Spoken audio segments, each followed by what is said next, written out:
Swayam Prabha. Digital India. Educated India.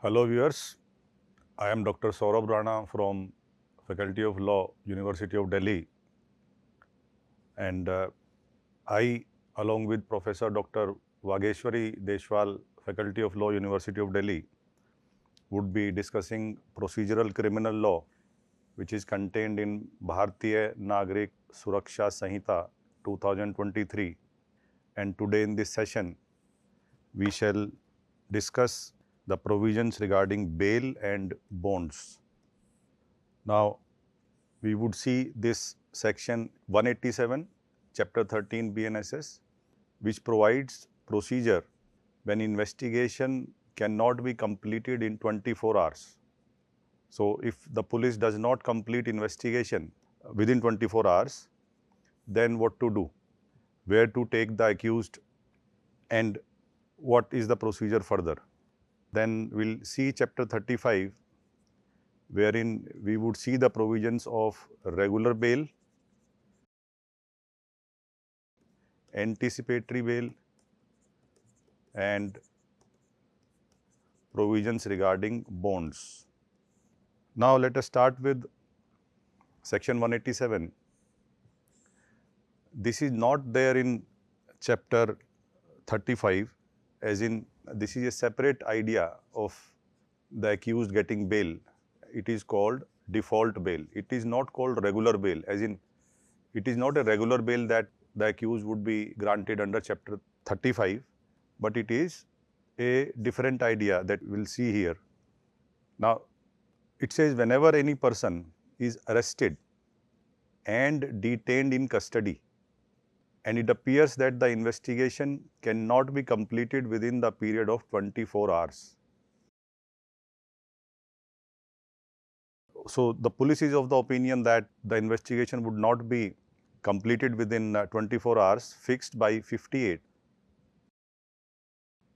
Section 58 says that if somebody is arrested by police on account of some allegations of crime against him, then within 24 hours, he has to be taken to a magistrate. Now, in that consonance, and section 58 talks about arrested without warrant.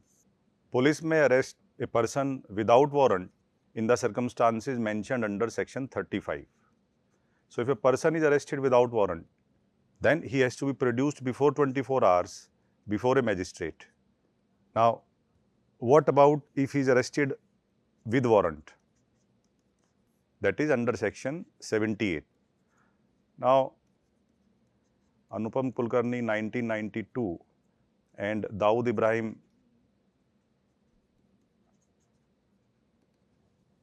1997, the Supreme Court observed that even though 187 mentions, earlier it was 167, though 187, old version 167 mentions only section 58 if a person is arrested without warrant, but even if he is arrested with warrant, upon warrant, then also he may be produced in the same section before a magistrate.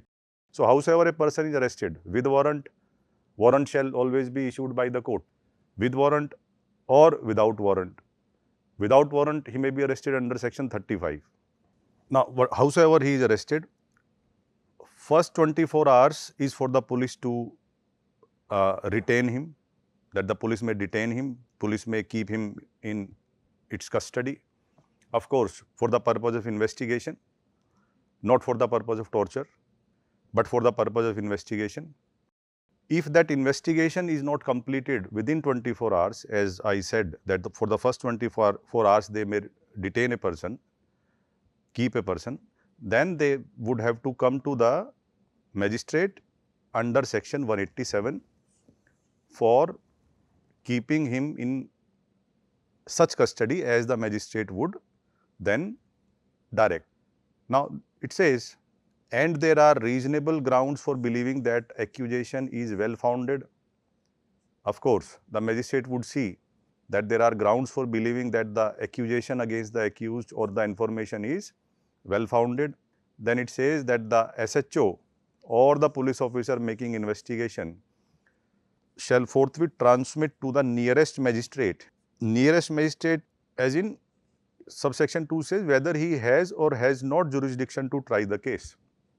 So if the case is registered in Kanpur, say, and the person is arrested in Ujjain, then he may be produced before the Ujjain court by the police, because in that case Ujjain magistrate would be the nearest magistrate. Instead of taking him to Kanpur, they may produce him before the Ujjain magistrate.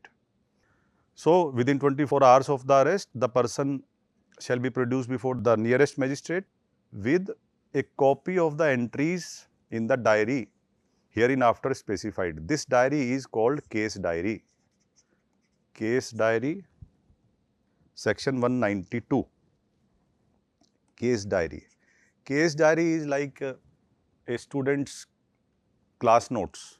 So whatever the student do in his class, he would note all that lessons in a particular subject wise in a copy, and in the same manner IO of the case, whatever he do day to day basis for a particular case, there would be a particular case diary. He would be noting everything about that case, the statements which he records, the observations which he makes, etc.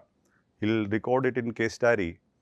So this provision says that to the nearest magistrate, the accused shall be produced, and at the same time that case diary would also be produced. Then it says that when so produced, the magistrate, after taking consideration whether such person has not been released bail or his bail has been cancelled, authorize from time to time the detention of the accused in such custody.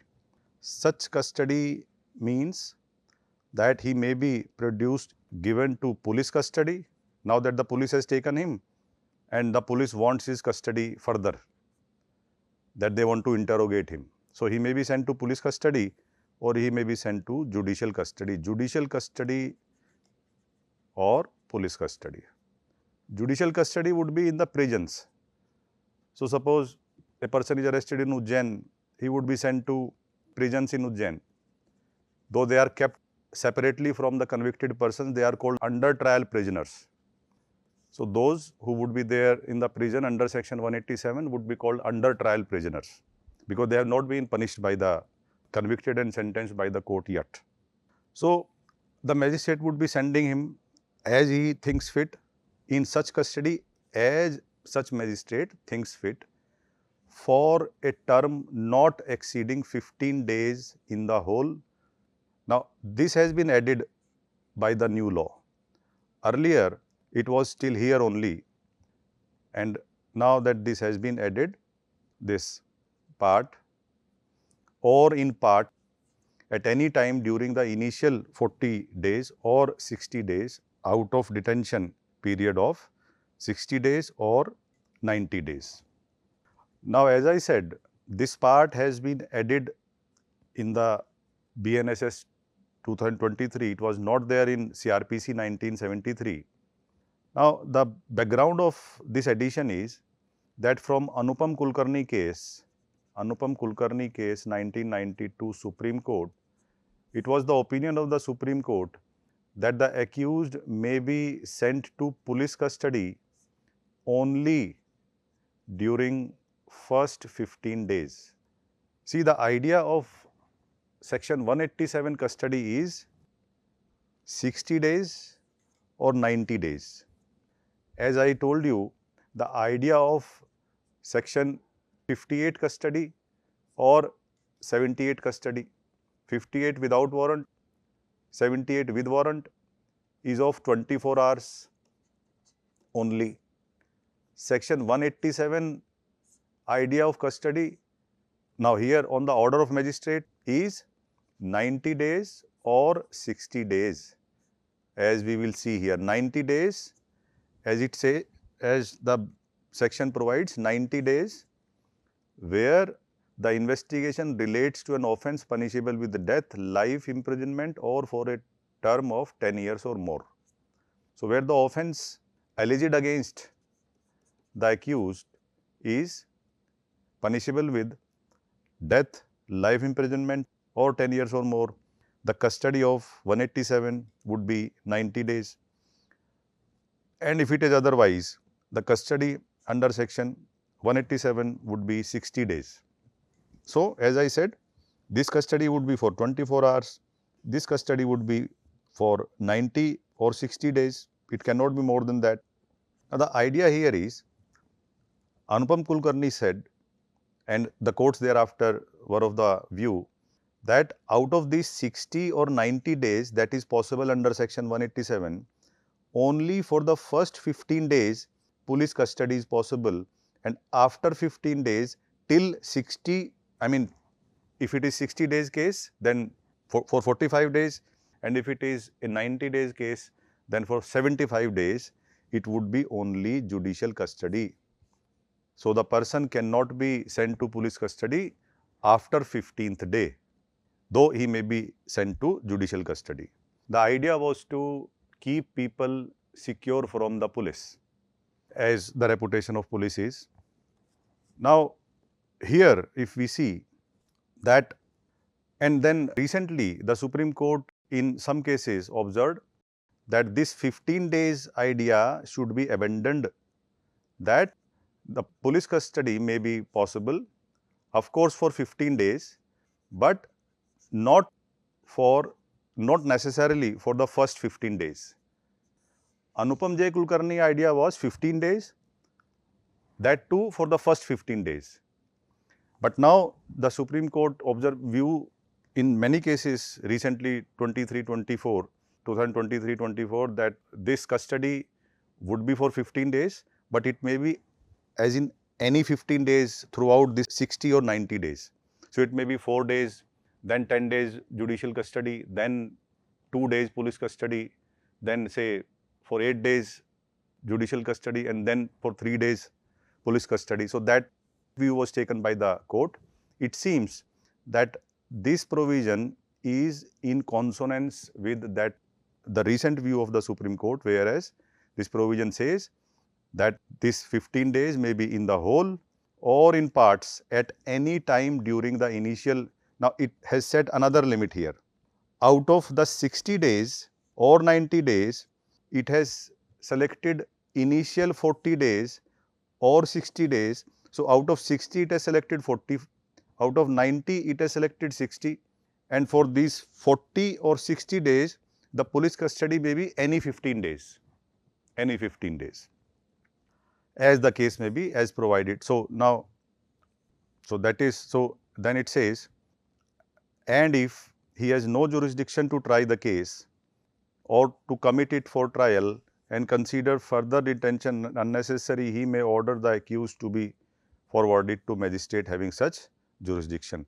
The idea here is that if he does not have, so if Kanpur, if a case is registered in Kanpur, the person is arrested in Ujjain, then Ujjain magistrate, the idea is that he may hold the accused for 15 days, and then practically speaking he would have to send him to Kanpur magistrate, practically, because it would be the Kanpur magistrate who would be trying that accused, not the Ujjain magistrate. So he may exercise two options. One, that he would grant him bail if he deems fit and ask him to furnish a bond to appear at Ujjain, at Kanpur court, or he may send him in custody of police to the Kanpur court as he deems fit. Now, if he sends him in the custody to the Kanpur court, then it is called transit remand. So if Ujjain magistrate sending somebody from Ujjain to Kanpur under section 187 in police custody, it would be transit remand. That is called transit remand. Though police has another option also. If we read section 58 or 78, now suppose somebody is arrested in Ujjain. Now, it may not be necessary in all cases for the police to produce him before the Ujjain magistrate only. Because section 58 and 78 says, 58 when person arrested without warrant, 78 when person is arrested with warrant. They both contemplate that the time of travel would be excluded. So, suppose a person is arrested in Ujjain at 11 in the morning, and suppose the police arrested him in Ujjain at 11 a.m. in the morning, then the police may have two options. One, that police would produce him before the Ujjain magistrate. Two, that within 24 hours of arrest, they start for Kanpur court, because the time of travel would be excluded. Suppose they start to Kanpur at 5-6 p.m.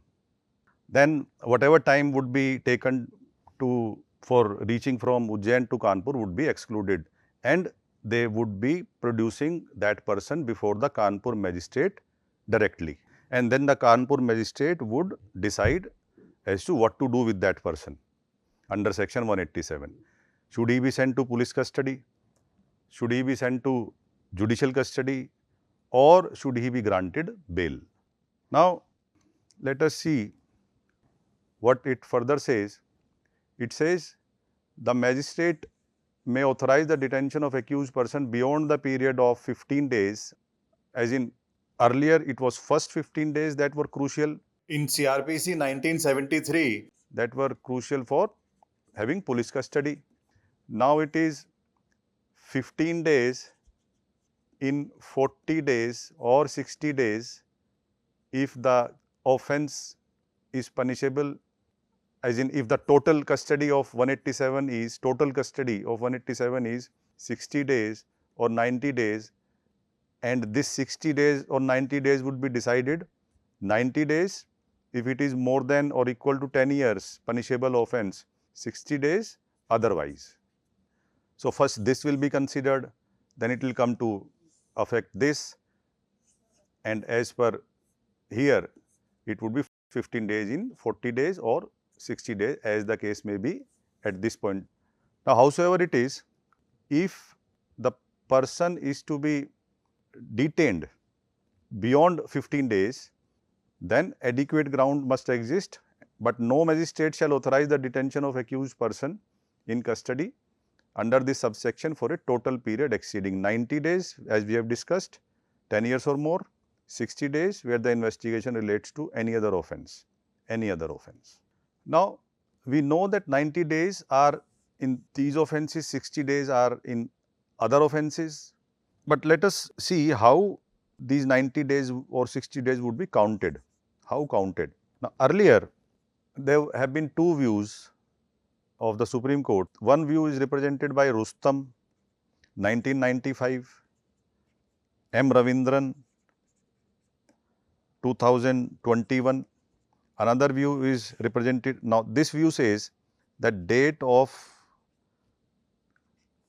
remand, as in first date when is produced before the magistrate, should be excluded, So, if somebody is produced before the court on 5th, the counting should start from 6th. So, 6th would be first day, 7th would be second day and onwards. Another view says, represented by Anupam Kulkarni, 1992, Bharat Chandmal, 2002, it says that date of, as in first day, should not be excluded. So, if he is produced before the magistrate on 5th, 5th would be the first day, 6th would be the second day, 7th would be the third day, etc. and so on.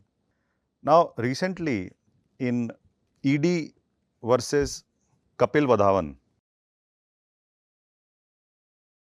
2023 Supreme Court has said finally it sided with the view that this day should not be excluded.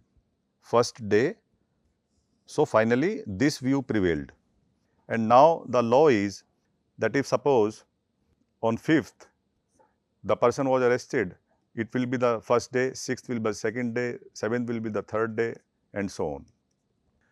A very interesting corollary of this is, suppose if somebody is arrested on 5th at say 11:50 p.m. in the night, so his first day would finish only 10 minutes thereafter. Now every single minute or every single moment is precious under section 187.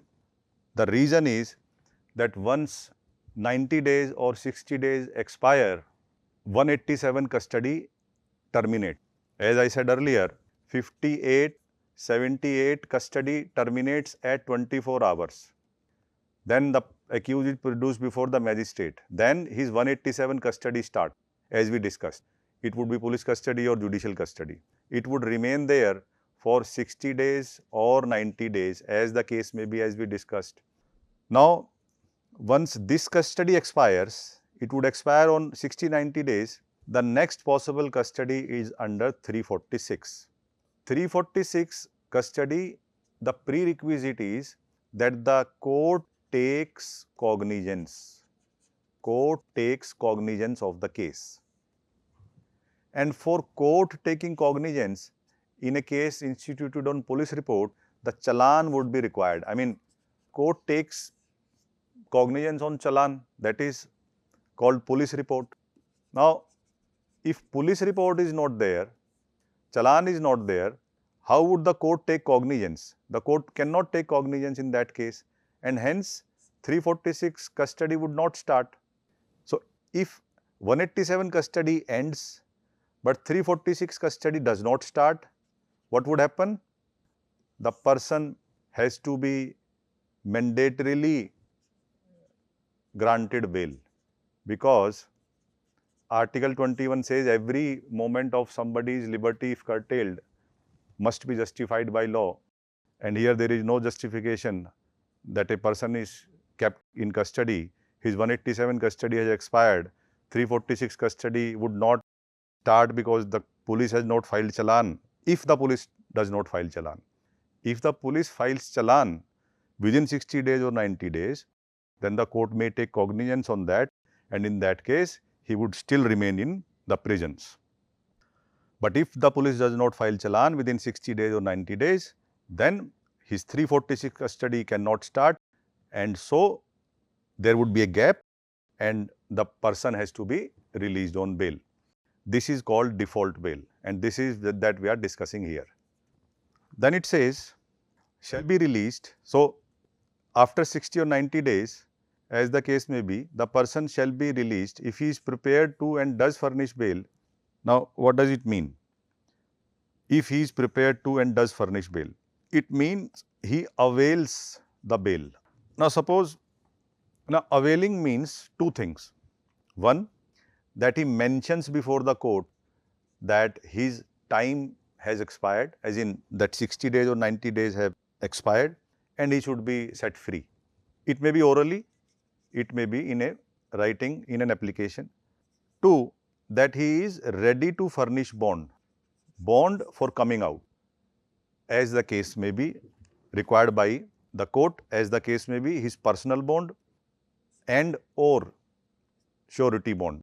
He should mention before the court that his time has expired. Second, that he must be ready with his bonds. So, suppose if somebody mentioned before the court that his time has expired 60-90 days, so he be released on the bail, and the court said, okay, you deposit 20,000 personal bond and 2 sureties of 20,000 each, and before he could arrange the sureties, the challan came. Now, in that case, it would be considered as if he has not availed his bail, and he would then remain in custody. Then his right to bail would cease, because the challan has come before he availed the bail, before the challan comes. Then it says that every time that he is sent in the custody of police, he should be produced physically. So police custody can never be given through video conferencing or on telephone. That the police will tell, okay sir, he is with us in custody and you please extend his custody. That is not possible. Every time the police custody is extended, the person has to be produced before the court. However, other custody, as in judicial custody, may be extended through audio video link. Now, explanation 1 says that for the avoidance of doubt, it is hereby declared that he shall be detained in custody so long as he does not furnish bail. As I said, availing means mentioning before the court and furnishing the bail bond. Of course, that we have already discussed. Then it says about the presence of accused will be proved by his signature on the order, authorized detention, etc. And AV, when he is produced by AV, then the magistrate shall certify that he was present. Then it says, if it is a woman under 18 years of age, her detention shall be in remand home or recognized social institution. And then it says, no person shall be detained otherwise than in police station under police custody. So what police would do, police in case, some cases maybe for some strategic reason, that they would take the accused to a place, isolated place or their interrogation center, etc. So now that practice has been checked upon, and it says that if a person is sent in police custody, he must be present in the police station, he must be kept at the police station if he is sent in police custody and in no other place. Or if he is sent to judicial custody, then as I said, he would be in prison. Judicial custody may be in prison or in a place declared as prison by the central government or the state government. Now, let us quickly come to chapter 35. Chapter 35 is about regular bail. Till now we were discussing 87. 87 was default bail. Default, kiska default? Whose default? It is police default. Police defaulted in what? In filing challan within 60-90 days. And if it did not file challan, the person would be set free. Of course, if he avails the bail, as we discussed. Now, here chapter 35, it is regular bail. So, police is not concerned here. It is between the court and the accused. That's all. Court and the accused. Accused would make an application before the court under these sections and other sections that are there in this chapter. The court would then consider that application, either refuse the bail or grant the bail. That is the scenario here. Now, let us see. It says, section 478 says, when any person other than a person accused of a non-bailable offence. Now, there are two offences, two types of offences in this context. One is bailable and the other is non-bailable. So, if it is a person other than a person accused of a non-bailable offence, it means in all cases that he would be a person who is accused of a bailable offence.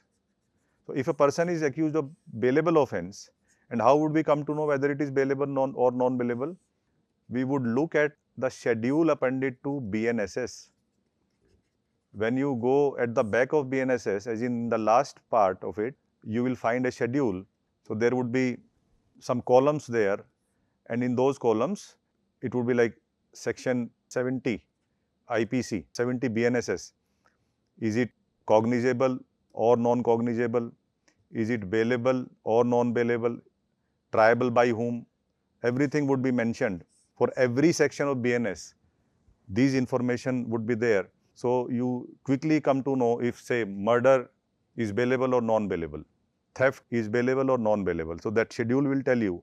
Now, if it is bailable, then it says, if such person is arrested or detained without warrant by police or appears as in he himself surrenders. So, if arrested without warrant, himself surrenders, or is brought before a court. Brought before means arrested with warrant. So, all cases have been contemplated, arrested without warrant, arrested with warrant, and himself comes in the court and is prepared at any time. Again, the idea is availing. If he is ready to avail his bail while in the custody of such officer or the court before he is standing, then such person shall be released on bail. It is shall, it is not may. So, the idea is that if the offence is bailable, the court has no option but to grant him, or the police officer who has arrested him or before whom he himself came, has no option but to release him on bail. If it does not, it would be an illegal detention. Then it says that if provided may and shall, if such person indigent, unable to furnish surety, instead of taking bond from such bail bond from such person, discharge him on his executing a bond for his appearance as.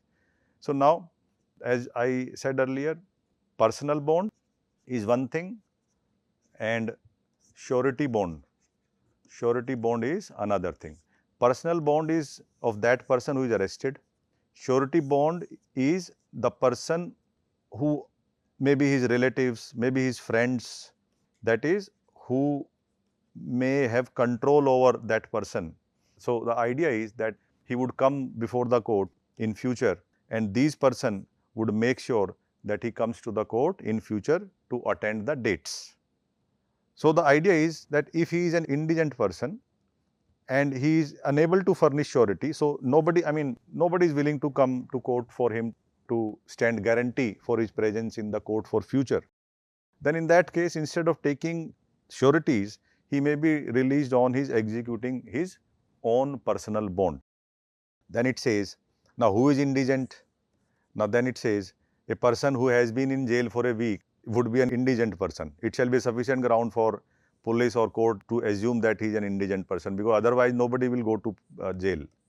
As in, if he is able to bring surety, he would definitely bring them. So, the idea is, if he is not able to do that and he would remain in jail for a week, you assume that he is a indigent person.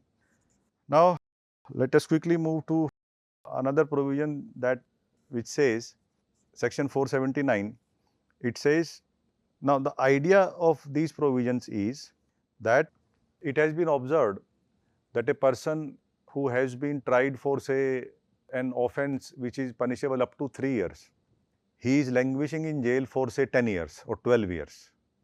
His punishment was 3 years. Had he been convicted and punished by the court, he would have remained in jail for 3 years maximum, but then he is in jail under trial for 10 years. So, in that case, to cater to that situation, this section has been introduced. It was earlier 436A in CRPC 1973. Now it is section 479 BNSS, and it says where a person during period of investigation, inquiry or trial, not being an offence for which punishment of death or imprisonment of life. Now these two punishments, if the offence is punishable with either death or life imprisonment, then it would not operate. This section would not operate. Otherwise, in other cases, then it says that if the person has already undergone during what? See, he has already undergone during the period of investigation, inquiry or trial, for a period extending up to 1/2 of the maximum period of imprisonment, then he shall be released by the court on bail. So, suppose maximum punishment for a case is 3 years and has been there for, say, 1.5 years. In that case, he shall be released on bail. Half time of 3 years has already been lapsed. So, he shall be released by the court on bail, provided that where such person is a first time offender, never been convicted in past, then if he has undergone detention of 1/3 of maximum.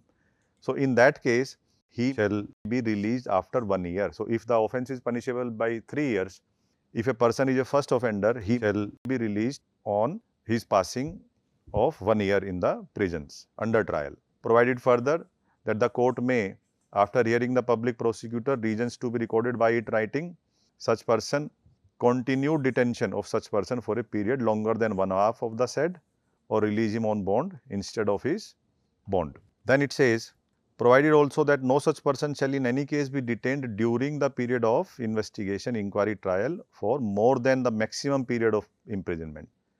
So, if he has undergone a period of half then the provision says he shall be released on bond. Of course, provided further that for reasons to be recorded, he may be kept in detention, provided for all of them, they would not be continued in the detention for a period more than what they could have been. So, if somebody is, again as we discussed, somebody is accused of an offence punishable up to 3 years, then he may remain in prison under trial only up to 3 years maximum. And after 3 years, he has to be released on bail. Then he cannot be continued in prison. It says, explanation says that in this period of detention that we count for counting as in 1 year, 2 year or 3 years, the period which is passed due to delay caused by the accused, that shall be excluded. Nobody should take advantage of his own wrong. So, if he has committed some wrong, caused delay in proceeding, that period shall not accrue to his benefit.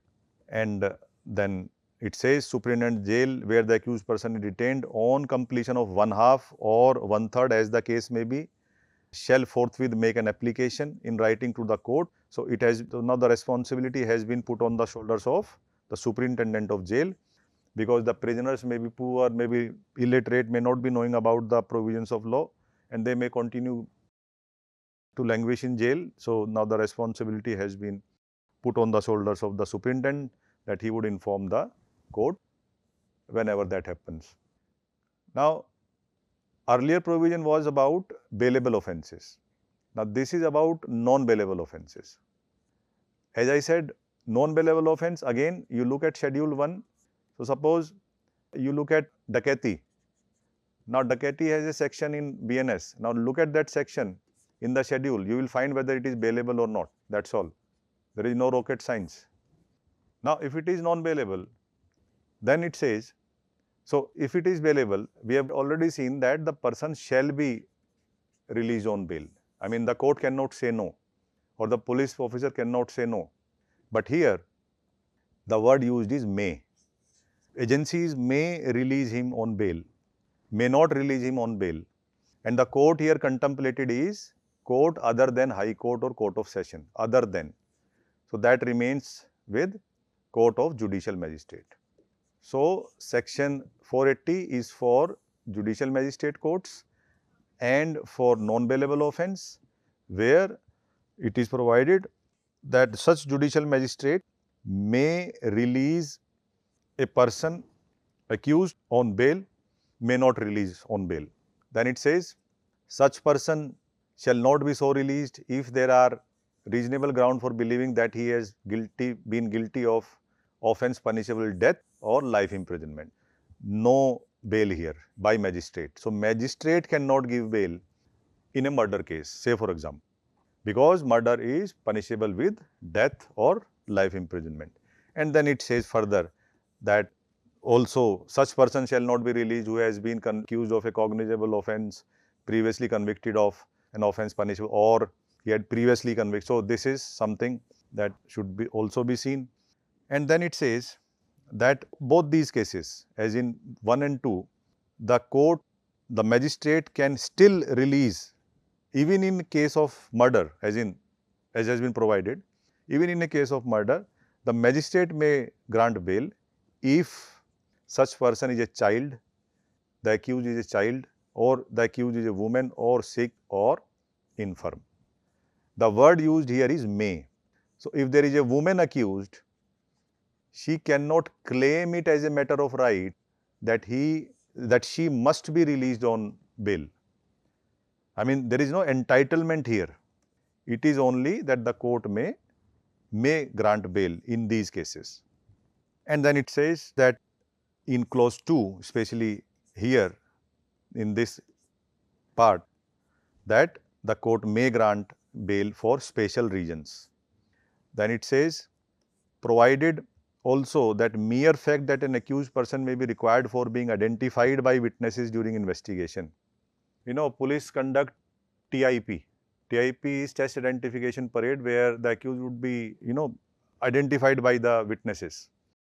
Now, if the police says that he be kept in custody because we would require him for being identified by witness, then that would not be a ground, mere ground, as in that cannot be a sole ground that he would be denied bail for that purpose only, or for police custody beyond first 15 days shall not be sufficient ground for refusing to grant bail, that the police would require his custody beyond first 15 days shall not be sufficient ground for refusing to grant him bail if he is otherwise entitled to be released on bail.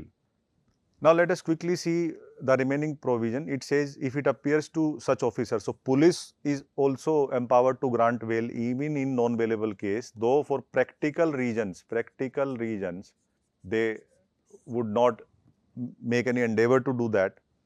Any officer or court at any stage of investigation, inquiry, trial, if they feel that no reasonable ground for believing that he has committed any offence, the police or the court may grant bail. Then it says, then 3 says that while granting bail, these conditions may be imposed, that he shall attend the court, he will not directly, indirectly threaten people, etc., etc. It further continues, it says, 4, that if an officer or court release any person on bail, it will record its reason for doing that. 5th, that the bail can be cancelled. Now, this is for cancellation of bail and only the court has been given power to do that. 6th, not the police. Police may grant bail theoretically, as I said, but it cannot cancel the bail. Then it says, if the trial is not concluded within a period of 60 days, as in it starts with the framing of charge, the trial starts with the framing of charge, and if is not completed within 60 days, then in that case the person should be released on bail unless for reasons to be recorded by magistrate.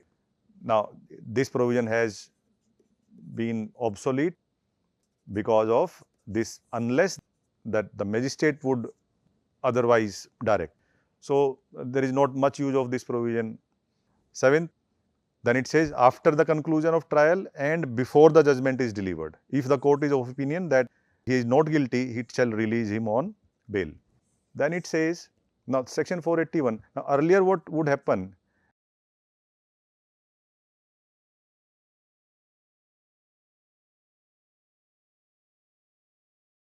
If he is acquitted in trial court, suppose, and the state goes to the appellate court would start afresh, as in it would issue process against him because he has already been set free. He has been acquitted by the trial court, so he has been set free. So, for getting his presence in the appellate court would again call him by issuing process. That would take time. Now, what has been done here? That it says before conclusion of trial and before disposal of appeal. So, if he is in trial court, before his trial is concluded, the court trying the offence, or if he is in appellate court, before his appeal is finished, the appellate court, as the case may be, shall require the accused to execute a bond or bail bond to appear before the higher court, as and when such court issues notice in respect of the appeal or petition. So, now he has already been bound over to be present in the court, and then it says that such bond shall not be in force for more than 6 months. So, this bond is for 6 months. Then section 483 talks about special power of High Court, Court of Session regarding bail. It says any person accused of an offence. So, there is no such restrictions as if they were before the magistrate that he would not grant bail in offence punishable with death or life imprisonment. So, in any offence, Court of Session or High Court can grant bail, and then it says can impose any condition as we discussed earlier, that, and then it talks about giving notice of application for bail to PP, and then this is regarding cancellation of bail, that the bail may be cancelled by the High Court or the Court of Session. Direction for grant of bail to person apprehending arrest. Now, this is also popularly known as anticipatory bail. This provision says that if a person is accused of a non-bailable offence, because you see, if it is a bailable offence, then anticipatory bail is not required. The person would be arrested, you give bond and you shall be released, because there is no discretion with the police or court to retain you. But if it is a non-bailable offence, then the court or the police, as the case may be, would have a discretion to set you free, release you or not. In that case, you may need anticipatory bail. Anticipatory bail would work only before you are arrested. Once you are arrested, it would always be regular bail. So, before you are arrested, you apply to the court, and the court would be High Court, Court of Session again, that you be granted bail, anticipatory bail, and the direction would be that person is arrested by the police, then he should be released on bail on his furnishing bonds as required in the anticipatory bail order. As required in the anticipatory. So, for a moment the person would come in custody, and at the very moment or the next moment he furnishes bonds and he would come out of the custody. So, that is the idea of anticipatory bail.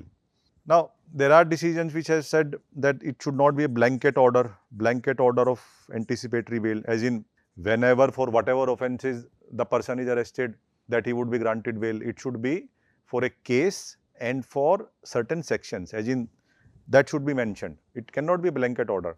There are other observations of Supreme Court, and in this regard, Gurbaksh Singh Sibia may be seen. That is a landmark case on anticipatory bail. It says it should not be a blanket order.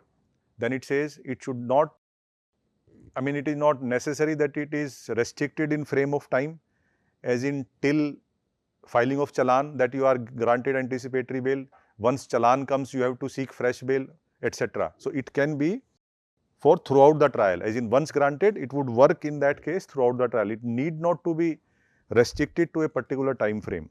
And then it says further that we have already discussed that it converts a non-bailable offence into a bailable one. Then amount of bail and reduction thereof, section 484, it should not be excessive. So, bond, as in it should commensurate with the capacity of the person arrested. If you ask some not so rich person to furnish a bond of 1 crore rupees, he'll be languishing in prison. How would he do that? So, the bail bond should not be excessive. 485, bond of accused and surety. Bond of accused is called own bond, personal bond, and there are sureties, maybe 2 sureties, 3 sureties as the court wants. They would also furnish bond in some amount. The idea is to see their capacity to deposit sum which is mentioned by the bond, right. So, if it can be done by they are showing some proof of property lying with them, then it would be okay. And if they do not have any property, then they would have to make an application before the court that they want to deposit cash as surety, and in that case the cash would be deposited in government promissory notes, and the government promissory notes shall be deposited in the court as surety. Cash is generally not taken in the judicial courts. Though this possibility exists in section 490 BNSS, then discharge from custody, once these bonds are submitted, the person would be discharged from the custody. Discharge of surety. So, if somebody has become a surety for somebody, he has a right to be free of it anytime. I mean, if anytime he feels that he should be discharged of that burden, he may make an application to the court. That procedure has been provided. Deposit instead of recognition. So, as I said, section 490, then that it says that the court may permit him to deposit a sum of money or government promissory notes. Generally, this mode is taken of such amount as the court may fix in lieu of executing such bond. So, the idea is that the court cannot order him to furnish a cash security. Court cannot demand it, though he may make an application. That is the idea. Procedure when bond has been forfeited. Now, when the bond has been forfeited, the person would be, so if the person does not come present in the court, forfeited, the bond shall be forfeited, and the penalty, as in whatever has been mentioned, whatever amount has been mentioned there, would be, realized from these people, on bond, the accused, from the property of accused, and from the surety, as if it was a fine imposed by law. So, this would be under section 461 BNSS, that would be realized by attaching his property, selling that, etc. Then section 491 continues. If a surety bond dies before the bond is forfeited, his estate shall be discharged. So, then it will not be realized from his property. Cancellation of bond and bail bond. Now, 491 talks about the realization of penalty amount. Then 492 talks about cancelling the bail bond, and so the bond that they have already forfeited, now they have become infructuous. They have already been forfeited. The court realized the amount, section 491, and of course, now the bonds are null and void. They have no legal effect. They are infructuous. So they should be cancelled. So cancelling those bonds, own bond and surety bonds, is contemplated in section 492. Thank you.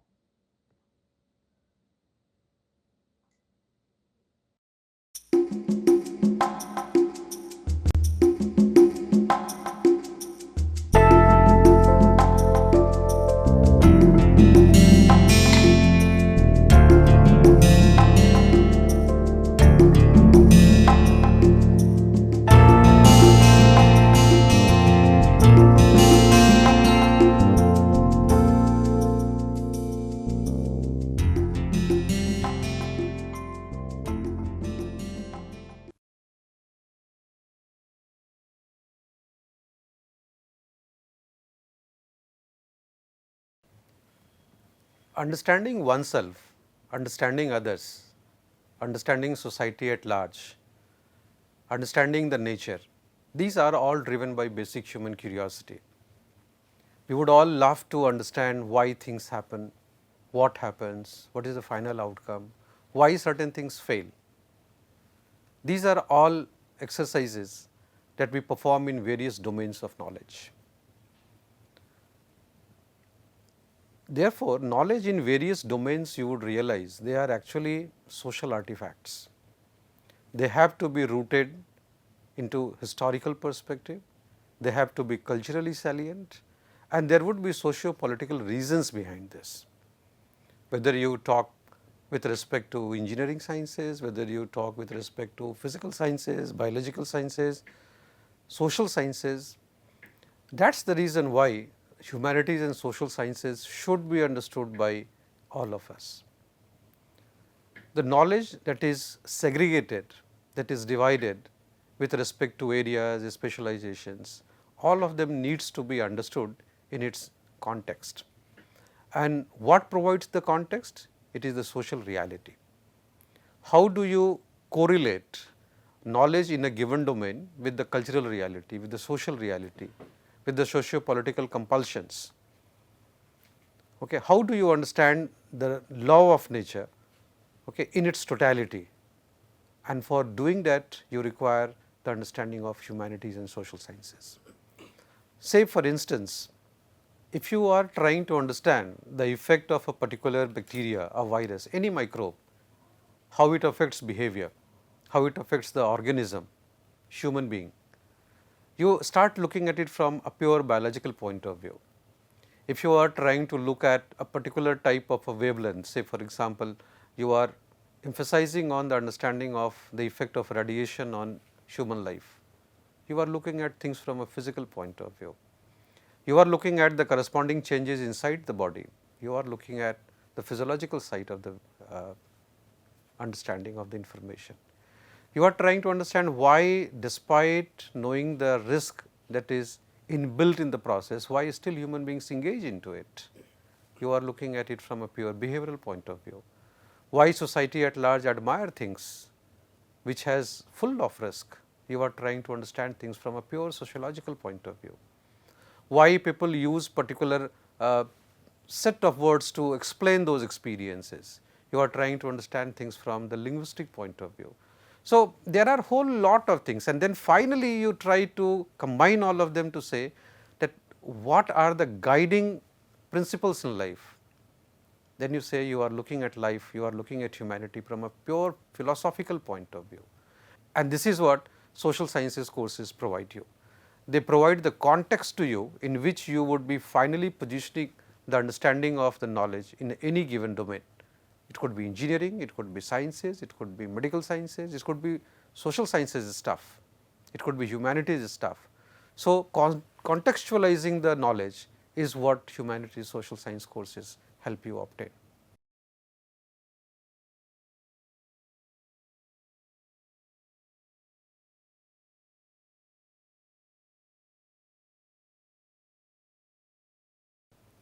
Many a times we all think, who am I?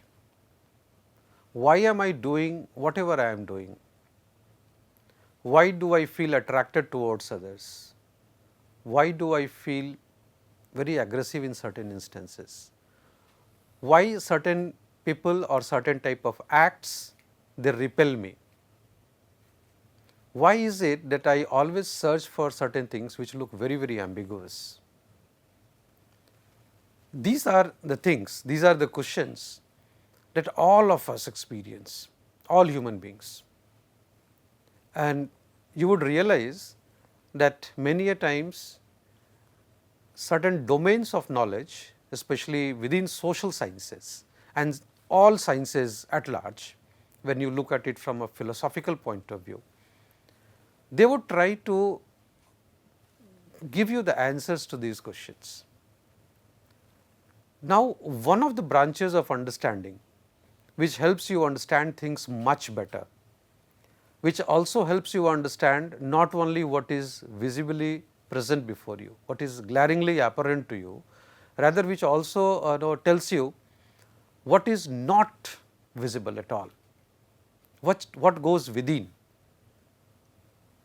Okay. And this is the subject knowledge, what is called as psychology. It is not only that it helps you understand the manifested behavior, the overt behavior, how you talk, how you speak, how you say it, how you interact, how you respond, not only that, but also what goes within, what makes you do this, what makes you think this way, what makes you act that way. Why is it that certain things you appreciate, certain things you feel attracted towards, and why is it that many a times in certain type of situations you feel you should completely go out of it, you should not get anyway involved into it, the repulsion. Why is it that certain acts, although you do not appreciate, still you get involved into it? Then you reinterpret your own behavior and you start giving birth to certain type of experiences, shame, guilt, pleasure, appreciation.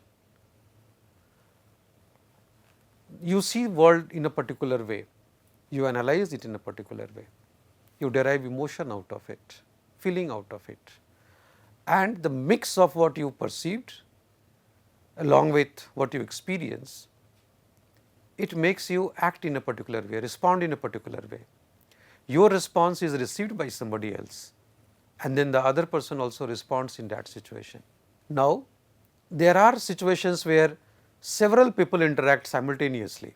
The situation remains constant and different people interact at the same time. You realize that your identity gets lost. You are not an individual. You act what is called as group behavior. You realize that you do not have an explanation for either favoring somebody or completely being unfavorable to the other person. You later on realize that it was a favorable or an unfavorable attitude towards that individual. You realize that you repeat certain form of behavior.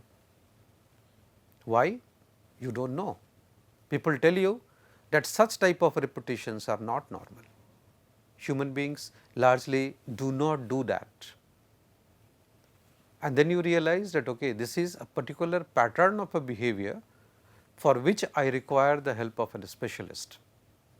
The specialist tells me that this pattern of behavior is given a particular taxonomy, a particular nomenclature, which is either some aberration in the normal behavior, it is a neurotic form of a behavior, psychotic form of a behavior, it could be a psychosomatic response.